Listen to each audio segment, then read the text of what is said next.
The calendar is probably the most widespread, but one of the least discussed legacies of ancient Rome. The English word calendar itself comes from Latin custom. In this video, I will highlight the most important milestones in the development of the Roman calendar, from that of the mythical days of Romulus to what we use today. I will also talk about how the modern 7 days week developed, the different ways of counting years, and other aspects of the ancient Roman perspective on the passage of time. Probably every historical civilization that tried to come up with its own calendar has encountered the same problem. The lunar cycles and the solar cycles do not align. The solar year is obviously important as it determines the seasons and the length of days. But it's hard to determine the exact date without looking at the phases of the moon. Lunar calendars provide a nice way to track dates on a shorter time frame, but if we rely solely on the lunar cycles, the seasons will desynchronize with the dates in a matter of a few years. The problem is that the lunar cycle is 29.5 days long, and the solar year is around 365 1/4. These two numbers aren't evenly divisible. The evolution of the Roman, and by extension our modern calendar, is the story of finding the compromise between these two cycles. It starts around the time of Rome's foundation. Every cultural and social development that the Romans have made in that era is attributed to one of their semi-mythical kings, and the calendar is no exception. The legend credits the creation of the first calendar to Romulus. A non-mythical version, however, says that the Romans adopted the calendar from their neighbors, the Etruscans. The original creators of this calendar are most likely ancient Babylonians. It is unknown whether the Etruscans came up with the same type of calendar on their own, or simply imported the invention from the East through their contact with the Greeks. The year started with the first day of the lunar cycle that contained the vernal equinox. This was the beginning of the Mensis Martius, the month of Mars. The first 4 months were named in honor of the gods. After Mensis Martius came Aprilis, Maius and Iunius. Mensis Aprilis is dedicated to Apro, which is the Etruscan spelling of Aphrodite. Mensis Maius is the month of Maia, the mother of Hermes. And Mensis Iunius is named in honor of the goddess Juno. The rest of the months were simply called by their numbers. From 5 to 10 they were Mensis Quintilis, Sextilis, September, October, November and December. The end of Mensis December was followed by about 60 days of winter, which ended at the start of the next year. Supposedly, no calendar was maintained during the winter at the time of Romulus. The second Roman king, Numa Pompilius, is credited with introducing Mensis Januarius and Mensis Februarius. At least for some time, the number of days in each month wasn't fixed. The maintenance of the calendar was the duty of the Roman priesthood, the Collegium Pontificum.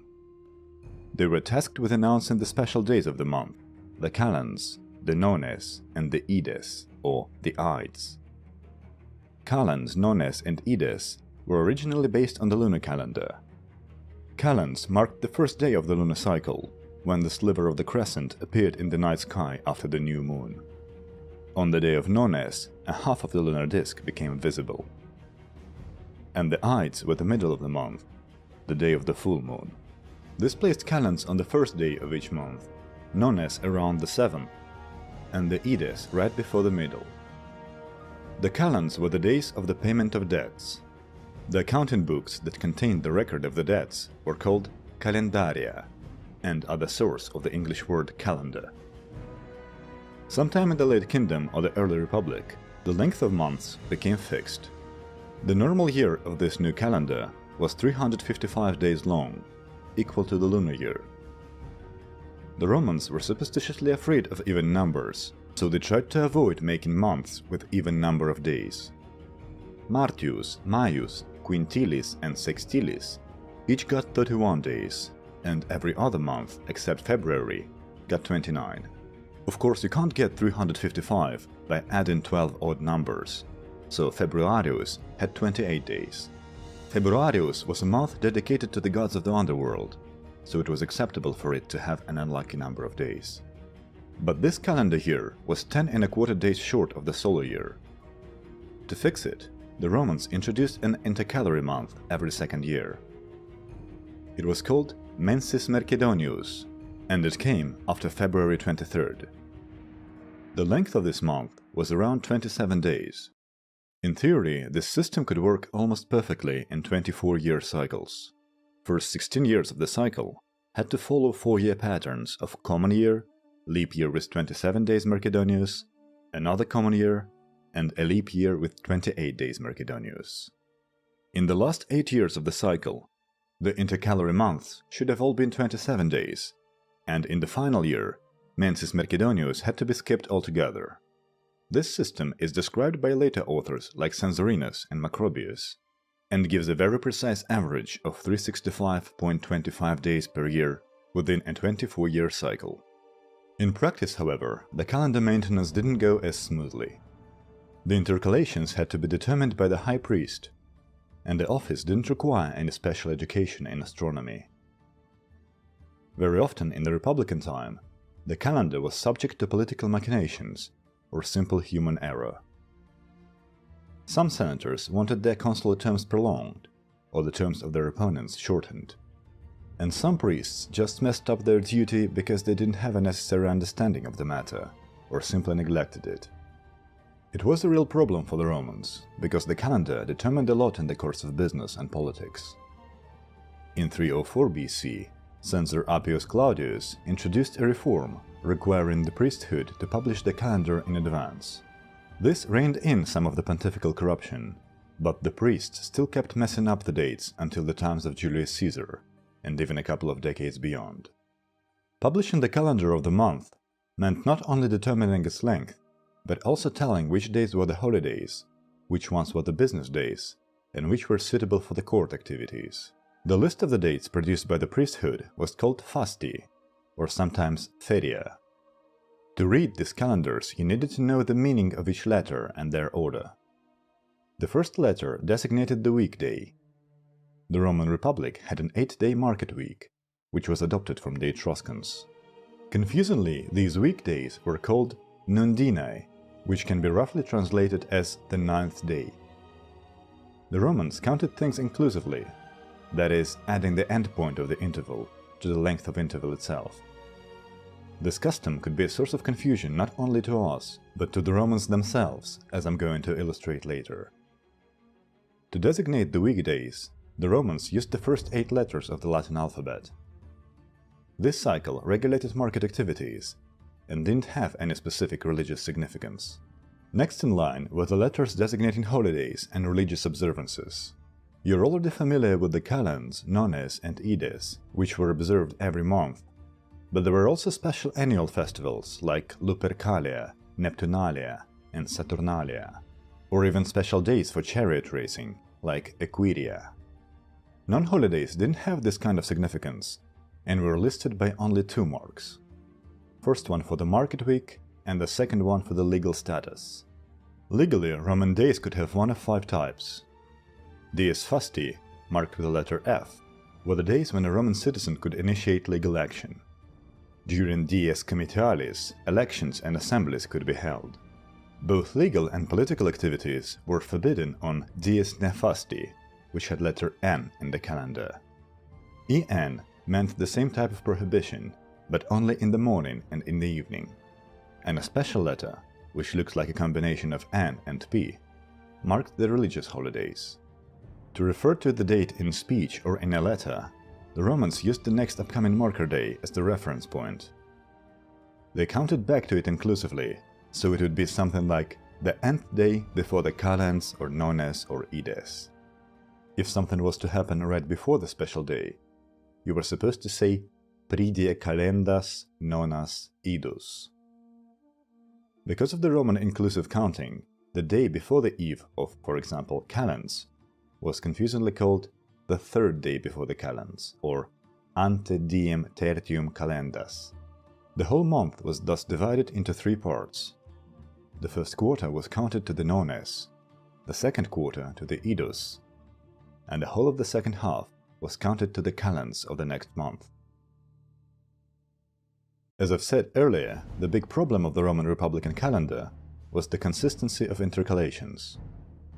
It became especially egregious during the chaos of civil wars in the 1st century BC. Several intercalations were skipped during the 40s and the 50s. The seasons were misaligned, and the population was generally confused about the current date. When Caesar won his civil wars in 46 BC, he instituted a sweeping reform that brought the calendar back into alignment and got rid of Mensis Mercedonius. Caesar's officials used the Egyptian solar calendar as a model to redistribute the intercalary days, bringing the length of the common year to a familiar 365 days, with an extra day in every 4th year. Funnily enough, the priests got confused by the wording of the reform because of the inclusive counting, and started adding an extra day every 3 years. This error had only been discovered during the reign of Augustus, and required skipping a couple of leap years to bring the calendar back into order. By this time, January has replaced March as the first month of the year, but the exact date of this change isn't certain. This was pretty much it in terms of evolution of the calendar structure. Barring the reforms of Pope Gregory, the only thing we have to do to get to our modern calendar is to rename 2 of the months. Quintilis was renamed to Mensis Iulius soon after Caesar's assassination, and Augustus got his own month in 8 BC. There is an anecdote that Augustus took a day off of February to make his own month longer, but in reality the length of the months were already set to what they are now by Caesar's reform. The main structure of the calendar remained pretty much unchanged well into the medieval age, until the Gregorian calendar removed some of the leap years. In 1600 years, the Julian calendar drifted out of perfect alignment only by 10 days. The market week and the legal status of days, however, were soon phased out. Sometime in the 1st century AD, the Romans grew accustomed to the 7 days week. It originated in Judea, but its usage in daily life evolved in Italy. The late Republican period saw a big influx of Greek and Jewish immigrants who brought their customs to Rome. The urban Romans of the period were very into astrology, so they developed a notion of a planetary week, which also consisted of 7 days. Each day was associated with one of the 7 visible heavenly bodies. The week started with the day of Saturn, followed by the Sun, the Moon, Mars, Mercury, Jupiter, and Venus. It didn't have anything to do with actual celestial cycles, and was pretty much just a fancy custom. The biblical week and Roman planetary one grew in popularity at the same time in different parts of the empire, and their adopters could easily relate one to the other. In the Augustan period, there is evidence of the official adoption of the 7 days week into public life. 2 calendars, called Fasti Sabini and Fasti Nolani, display letters from A to G in place of the old 8-day market week.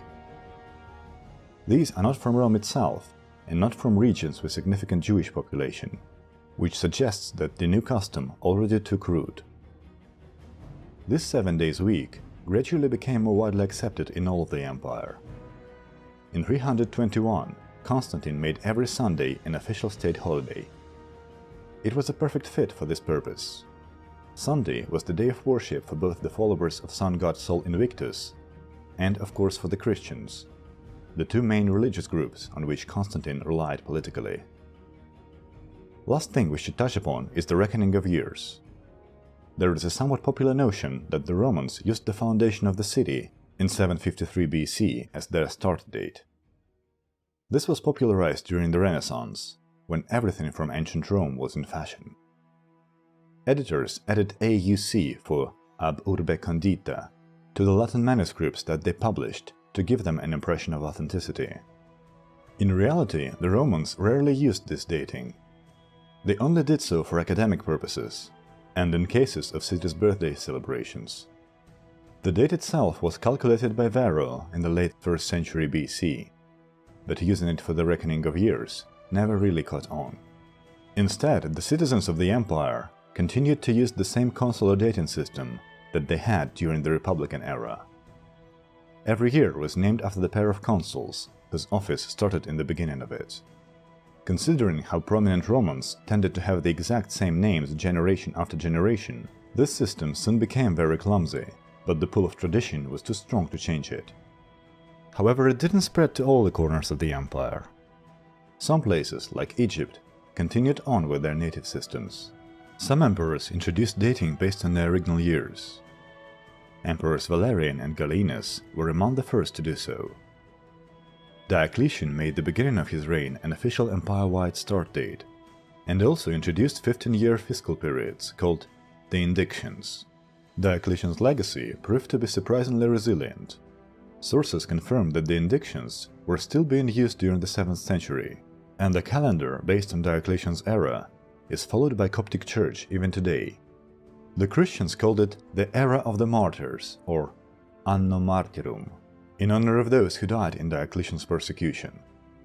The last iteration of the Roman calendar was created in the Eastern Roman Empire, sometime in the 7th century. It started the counting of years from the supposed date of the creation of the world.